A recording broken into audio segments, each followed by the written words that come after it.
കുടുംബശാരദയുടെ പുതിയ എപ്പിസോഡിൽ പെൻഡ്രൈവ് പരിശോധിക്കുകയാണ് കോടതിയിൽ. അപ്പോൾ പെൻഡ്രൈവിനകത്ത് ആ കാര്യങ്ങളൊക്കെ ഉണ്ടെന്നുള്ള രീതിയിൽ കാണിക്കുന്നുണ്ടല്ലോ. കാർത്തികയുടെ നേരെ കത്തി ഓങ്ങുന്നതൊക്കെ കാണിക്കുന്നുണ്ടല്ലോ. അപ്പോൾ ഇത് വിവാഹം മുടക്കാൻ വേണ്ടി മാത്രം ഞാൻ ചെയ്ത കാര്യമാണ്. ഇത് അല്ലാതെ ആ കാർത്തികയെ ദേഹോപദ്രവം ചെയ്യണമെന്ന് വിചാരിച്ച് ഞാൻ ചെയ്തതല്ല. പക്ഷെ ആരോ ഒരാൾ വീഡിയോ എടുത്ത് ഇത് എന്നെ മനഃപൂർവ്വം ഇതാക്കാൻ വേണ്ടി ചെയ്തതാണ്, വേറെ ആരും അല്ല, ഇത് മധുശ്രീ തന്നെയാണ് ചെയ്തതെന്നാണ് കോടതിയിൽ വിഷ്ണു പറയാണ്. മധുശ്രീ ഒന്ന് പേടിക്കുന്നൊക്കെയുണ്ട്.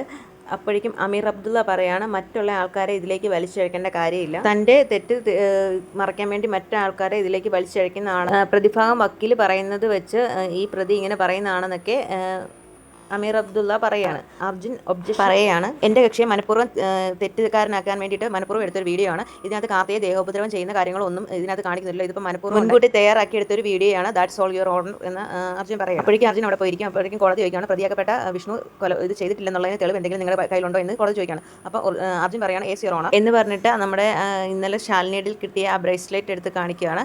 എന്നിട്ട് പറയുകയാണ്, ഇത് കാർത്തിയെ ഒളിപ്പിച്ചിരുന്നു എന്ന് പറയുന്ന സങ്കേതത്തിൽ നിന്ന് കിട്ടിയാണ്. അത് മധുശ്രീയിലെയും ചന്ദ്രബോസിൻ്റെ ഒളിസങ്കേത കേന്ദ്രത്തിൽ നിന്നാണ് ഇത് കിട്ടിയിരിക്കുന്നത്. കഴിഞ്ഞ ദിവസം വക്കീൽ പറഞ്ഞു, കുറച്ച് മുന്നേ നമ്മുടെ വക്കീൽ പറഞ്ഞല്ലോ മറ്റു ആൾക്കാരെ ഇതിലേക്ക് വലിച്ചഴക്കില്ലെന്ന്. പക്ഷേ ഇപ്പോൾ അതിലെ ഒരു ഭാഗമായിട്ട് വന്നിരിക്കുകയാണ് മധുശ്രീ. ഇനിയിപ്പോൾ മധുശ്രീ എനിക്ക് ചോദ്യം ചെയ്യാമല്ലോ എന്നുള്ള രീതിയിൽ അർജുൻ പറയുകയാണ്. മധുശ്രീക്ക് ചെറിയൊരു പേടിയൊക്കെ തോന്നുന്നുണ്ട്. അപ്പോഴേക്കും കോടതി മധുശ്രീയെ വിളിക്കുകയാണ്. എന്നിട്ട് അർജുൻ മധുശ്രീയെ ചോദ്യം ചെയ്യുകയാണ്, പേര് മധുശ്രീ എന്നല്ലേ, ഈ പ്രതിക്കോട്ട് നിൽക്കുന്ന ആളെ അറിയുമോ എന്ന് ചോദിക്കും. അപ്പം പറയും, അറിയും, ഫാമിലി ആയിട്ട് അറിയാവുന്നതാണെന്ന് പറയും. അപ്പോൾ അർജുൻ ചോദിക്കും, അങ്ങനെ ഫാമിലി ആയിട്ട് അറിയാമെന്നുള്ള ചെറിയൊരു ബന്ധം മാത്രമേ ഉള്ളൂ എന്ന് ചോദിക്കുകയാണ്. അങ്ങനെ മധുശ്രീയെ ചോദ്യം ചെയ്യുമ്പോഴേക്കും ഓപ്പോസിറ്റുള്ള വക്കീൽ പറയുകയാണ്, എൻ്റെ കക്ഷിയെ മനഃപൂർവ്വം മാനസികമായിട്ട് വേദനിപ്പിക്കുന്ന രീതിയിലൊക്കെ പറയാണ്. അപ്പോഴേക്കും അർജുൻ വീണ്ടും തുടരുകയാണ്, ഈ വീഡിയോ എടുത്തത് മധുശ്രീ തന്നെയല്ലേ, വിഷ്ണുവിനോടുള്ള ആ ഒരു ഇഷ്ടം ഇപ്പോഴും മനസ്സിൽ വെച്ച് തന്നെ എനിക്ക് കിട്ടാത്ത ഒരു ജീവിതം വേറൊരാൾക്ക് കിട്ടേണ്ടെന്നുള്ള രീതിയിൽ, കിട്ടാത്ത മുന്തിരി കുളിക്കുക എന്നുള്ള രീതിയിൽ ആകാൻ വേണ്ടിയിട്ട് എടുത്തതല്ലേ എന്നൊക്കെ പറയാം. യുവർ ഓണർ, ഈ വീഡിയോ എടുത്തത് മധുശ്രീ തന്നെയാണ്, ACP ചന്ദ്രബോസിൻ്റെ മൊബൈലിലേക്ക് അയച്ചത് ഈ മധുശ്രീ തന്നെയാണെന്ന് പറയാണ്. പിന്നെ ബ്രേസ്ലെറ്റ് കിട്ടിയത് ACPയും മധുശ്രീയും ഒന്നിച്ച് നടത്തുന്ന ഒരു ബിസിനസ് ഓഫീസിൽ നിന്നാണ് കിട്ടിയിരിക്കുന്നത് എന്നും, അങ്ങനെ ഒരു ഓഫീസ് എന്തിനു വേണ്ടി പ്രവർത്തിക്കുന്നു ഇവിടെ ഒരു മനുഷ്യർക്ക് പോലും അറിയില്ല എന്നൊക്കെ അർജുൻ പറയാണ്. പിന്നെ മധുശ്രീ ചോദ്യം ചെയ്തതിന് ശേഷം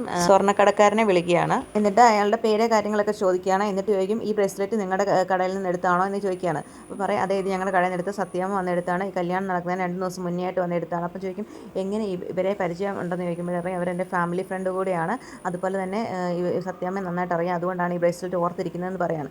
10-30 വർഷത്തോളം എക്സ്പീരിയൻസ് ഉള്ള ഒരു ജ്വല്ലറിയാണ് ഞങ്ങളുടെ നിന്നൊക്കെ ഈ സ്വർണ്ണക്കടക്കാരൻ പറയുകയാണ്. അപ്പോൾ അർജുൻ പറയുകയാണ്, ഇതിൽ നിന്നൊരു കാര്യം വ്യക്തമാണ് സാർ, കാർത്തിക മരണപ്പെട്ടിട്ടില്ല, അതുപോലെ തന്നെ കാർത്തിക കല്യാണ ദിവസം അണിഞ്ഞിരുന്ന ബ്രേസ്ലെറ്റ് കണ്ടെത്തിയത് തന്നെ വിഷ്ണുവിനെ അറസ്റ്റ് ചെയ്ത ACP ചന്ദ്രബോസിനെയും വിഷ്ണുവിനെ വീഡിയോ എടുത്ത് കൊടുക്കാൻ ശ്രമിച്ചു മധുശ്രീകളെയും കൂടെ ഷെയർ ആയിട്ടുള്ള ഓഫീസിൽ നിന്നാണ് ഈ ബ്രേസ്ലെറ്റ് കിട്ടിയത്.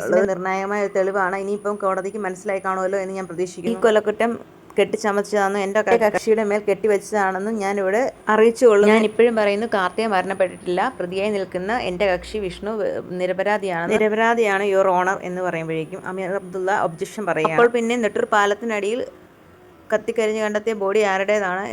അപ്പോൾ അർജുൻ പറയും, അത് തെളിയിക്കേണ്ട ഉത്തരവാദിത്തം പോലീസിൻ്റെയാണ്. അപ്പോൾ കോടതി ചോദിക്കും, കാർത്തിക മരിച്ചെന്ന് തെളിയിക്കാൻ നിങ്ങളുടെ കയ്യിൽ വല്ല തെളിവുണ്ടോ? അപ്പോൾ അമീർ അബ്ദുള്ള പറയും, യെസ് യുവർ ഓണർ എന്ന് പറഞ്ഞ് പ്രതിയാക്കപ്പെട്ട ആദ്യത്തെ 3 പ്രതികളെ വിളിക്കുകയാണ്. എന്നിട്ട് പറയും, ഈ വിഷ്ണുവിനെ കാണിച്ചിട്ട് ചോദിക്കും, ഇദ്ദേഹത്തെ അറിയാമെന്ന് ചോദിക്കുകയാണ്. അപ്പോൾ പറയാം, അറിയാം എന്ന് പറയുമ്പോഴേക്കും വിഷ്ണുവിനാണെങ്കിൽ ദേഷ്യം വരികയാണ്. കാരണം വിഷ്ണു ഇവരെ അറിയത്ത് പോലും ഇല്ലല്ലോ.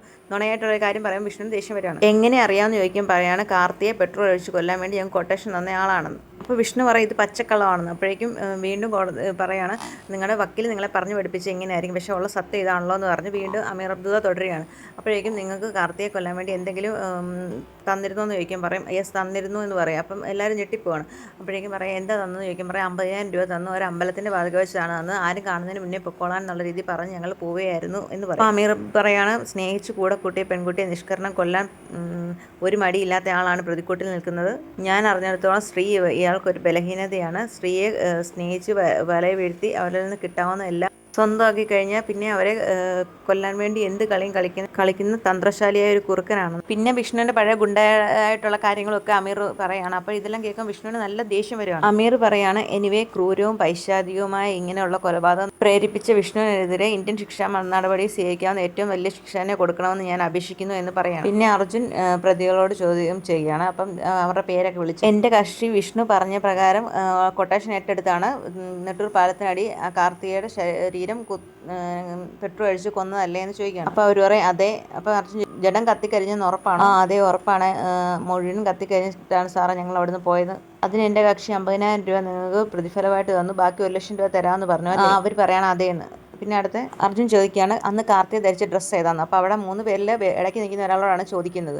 അപ്പോൾ അവർ മൊത്തത്തിൽ കൺഫ്യൂഷൻ ആവുകയാണ്. അപ്പോഴേക്കും അമീർ അബ്ദുള്ള ഒബ്ജക്ഷൻ പറഞ്ഞിട്ട് പറയാൻ ഇങ്ങനെ ആവശ്യമില്ലാത്ത ചോദ്യങ്ങളൊക്കെ ചോദിക്കേണ്ട കാര്യമില്ലെന്ന് പറയുമ്പോഴേക്കും അർജുൻ പറയാണ് ഒരു പെൺകുട്ടിയെ കാറിൽ ഇട്ട് കത്തിച്ചവർക്ക് അവരുടെ ഡ്രസ്സിൻ്റെ കളർ എന്തായാലും അറിയാതിരിക്കത്തില്ല. അങ്ങനെ പറയുമ്പോഴേക്കും ഇവർക്ക് മൊത്തത്തിൽ കൺഫ്യൂഷനാണ്. സാരി പച്ചയാണെന്ന് പറയട്ടെ എന്ന് പറയും. പിന്നെ ഒരാൾ പറയും വെഡ്ഡിങ് സാരി ആയിരുന്നു പറഞ്ഞാലോ എന്ന് പറയും. അങ്ങനെ മൊത്തത്തിൽ കൺഫ്യൂഷൻ. അത് കഴിഞ്ഞിട്ട് അല്ല വിഷ്ണു പൈസ തന്നെ എങ്ങനെയാണ് നിങ്ങൾക്ക് ഓൺലൈൻ ഒന്നുമില്ല എനിക്ക് പറയാം. ഇല്ല ഞങ്ങൾക്ക് ഇതൊന്നും ഇല്ല, കയ്യിലാണ് പൈസ തന്നതെന്ന് പറയാണ്. അപ്പോൾ അവരോട് പൊയ്ക്കോളാനായിട്ട് അർജുൻ പറയാണ്. അപ്പോഴേക്കും അർജുൻ പറയാണ് ഒബ്ജക്ഷൻ യുവർ ഓണർ, ഇതിൽ നിന്ന് മനസ്സിലാക്കിയിരിക്കുന്നത് ഇവർക്ക് ഒരാൾക്ക് ഓൺലൈൻ ട്രാൻസാക്ഷൻ ഉണ്ട്, അതിൻ്റെ തെളിവ് നമ്മുടെ കയ്യിലുണ്ടെന്നൊക്കെ പറയാണ്. അപ്പം ചന്ദ്രബോസ് ചോദിക്കുക എന്ത് വേണം ഇതെന്ന് ചോദിക്കുമ്പോഴേക്കും ഇവർ തല താഴ്ത്തി ഇങ്ങനെ നിൽക്കുകയാണ് വെളിയിലോട്ട് ഇറങ്ങി. അപ്പോഴേക്കും ഒരാളുടെ ഗൂഗിൾ പേയിലേക്ക് പൈസ അയച്ചതിൻ്റെ ട്രാൻസാക്ഷൻ്റെ ഇത് നോക്കുമ്പോഴേക്കും 50,000 രൂപ അയച്ചിട്ടുണ്ട്. പക്ഷേ അപ്പോഴേക്കും വിഷ്ണു അപ്പം ഞെട്ടിപ്പോവാണ് ഈ 50,000 രൂപ അയച്ചെന്ന് പറയുമ്പോഴേക്കും. പക്ഷേ പൈസ അയച്ചത് നമ്മുടെ മധുശ്രീയുടെ അക്കൗണ്ടിൽ നിന്നാണ്. അതിൻ്റെ തെളിവുകൾ ഇവിടെ കിട്ടിയിരിക്കുകയാണ്. അപ്പോൾ മധുശ്രീയുടെ അക്കൗണ്ടിൽ നിന്നാണ് പറയുമ്പോഴാണ് മധുശ്രീ തന്നെ അത് ആലോചിക്കുന്നത്. അപ്പോൾ അർജുൻ പറയുകയാണ് ഇതിൽ നിന്നെല്ലാം കൂട്ടി വായിക്കുമ്പോൾ എൻ്റെ കക്ഷിയെ മനഃപൂർവ്വം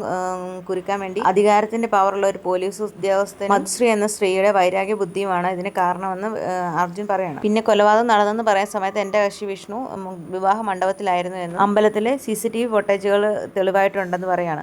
അപ്പോഴേക്കും അമീർ അബ്ദുള്ള പറയാണ് അങ്ങനെയാണെങ്കിൽ നെട്ടൂർ പാലത്തിനടിയിൽ കത്തിക്കരിഞ്ഞ ബോഡി ആരുടെയാണെന്ന് പ്രതിഭാഗം വക്കീൽ പറയേണ്ടി വരുമെന്ന് പറയാണ്. അപ്പോൾ അർജുൻ പറയാണ് അത് കാർത്തികയുടെ അല്ലെന്നും കാർത്തിക ജീവിച്ചിരിപ്പുണ്ടെന്നും അതിനായിട്ട് തെളിയിക്കാൻ വേണ്ടി എനിക്കൊരു 15 ദിവസം സമയം തരണമെന്നും കോടതിയോട് അപേക്ഷിക്കുകയാണ്. അപ്പോഴേക്കും അർജുനും അമീർ അബ്ദുള്ളയും 2 സീറ്റിൽ പോയിരിക്കും. എന്നിട്ട് കോടതി പറയാണ് ഇനി ഈ കേസിൻ്റെ വാദം അടുത്ത 15 ദിവസത്തിന് ശേഷം നടക്കുന്നതാണെന്ന് പറയാണ്. അങ്ങനെ കോടതി പിരിഞ്ഞു പോവുകയാണ്. പിന്നെ അവിടെ നിന്ന് ഓരോരുത്തരായിട്ട് പിരിഞ്ഞു പോവുകയാണ്. അങ്ങനെയാണ് ഇന്നത്തെ എപ്പിസോഡ് ഇവിടെ തീരുന്നത്.